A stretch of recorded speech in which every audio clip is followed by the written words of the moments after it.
But the virus is still here.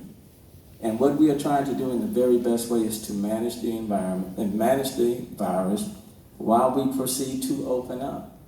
And we can have a healthy society with this virus, and we can start to recover economically with this virus. And the two can work together if we're very measured in our actions and if we don't rush into it.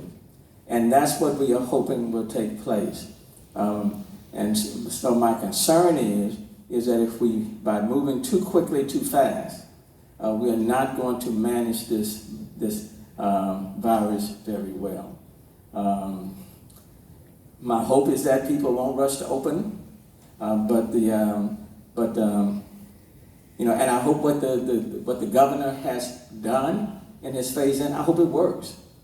And we have done our best to try to enforce his order. As you know, when that strip club opened, the police department, the fire department, went out and we shut them down. They received a temporary restraining order to open up again.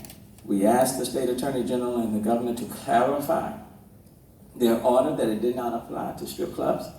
We received no response. So we're doing the best we can under the circumstances, but I hope people will exercise their common sense and will take the necessary steps. You just heard from Alvin Odom and the health department talking about the need for testing, contact tracing, and individual responsibility.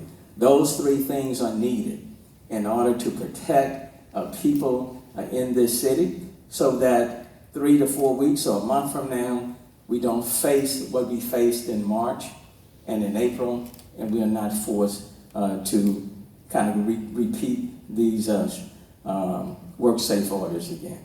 That's the hope.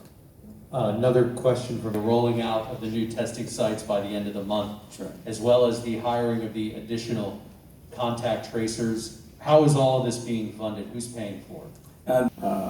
The Federal CARES Act, the City of Houston received $404. We anticipate that the cost of the additional testing and the contact tracing collectively could be right around $200 million. That is roughly half of the dollars that we received. Those dollars are already available, and that's why we are aggressively moving forward.